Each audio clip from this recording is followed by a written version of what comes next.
as much as President Jacob Zuma and Mr. HLOPHE are fighting for like basic human rights, they're fighting for black people to be able to live in better conditions, they're fighting for things like free education.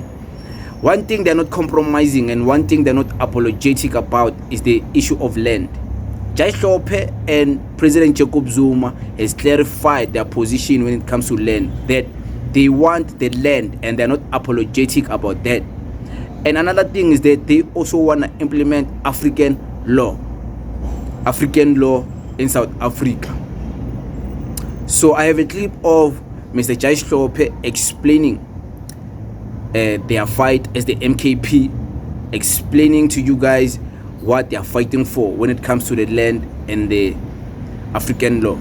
We stand for the issue of land in this country, and we're not apologetic about it. We want each and every South African, black or white, to have access to land. Land in this country, we all know the history of land. We know how it was acquired. There is a historical context to it.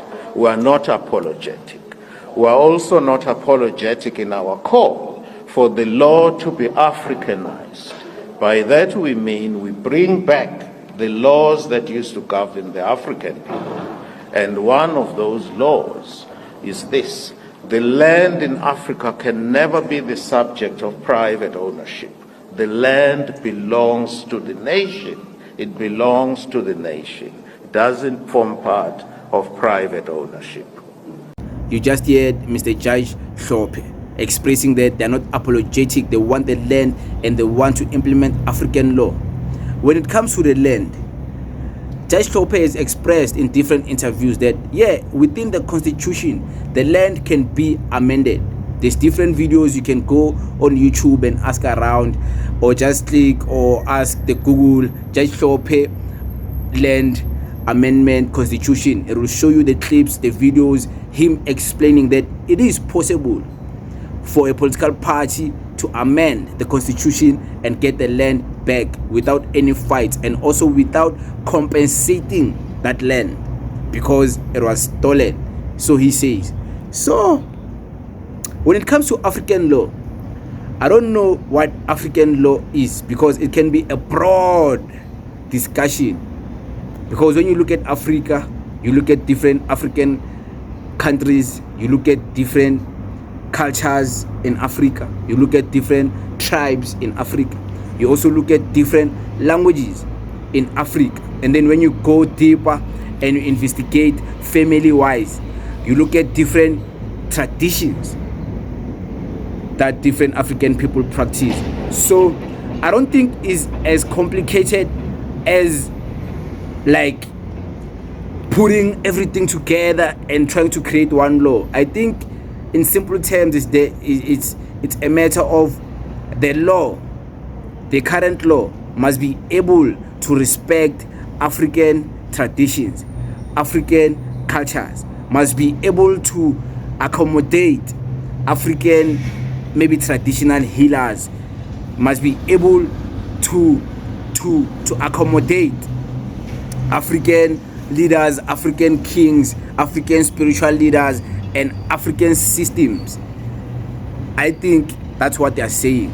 I don't think it's about some deep things. I just think it's just for the current law to be not disrespectful to traditions of African people, traditional practices, people's cultures and people's ways of lives, and different practices of different kings.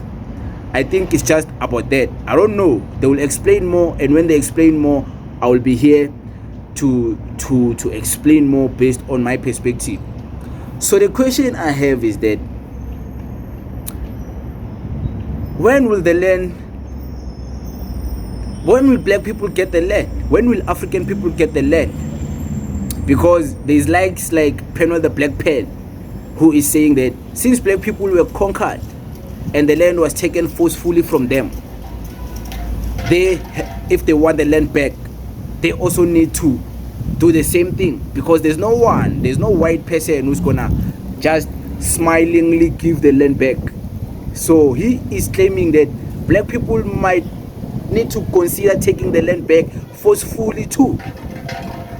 And the leader of the VF Plus, Freedom Front Plus, one of the videos in Parliament years back, he told the EFF that if they want land without compensating, that means that will cause civil war in South Africa, because the land will have to be taken by force, and white people or Afrikaner people won't allow that. So they will also want to defend themselves.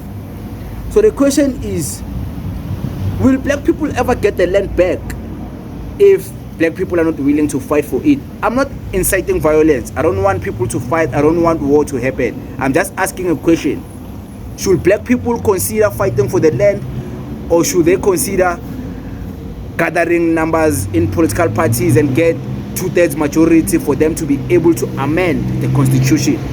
Which one is it? So yeah,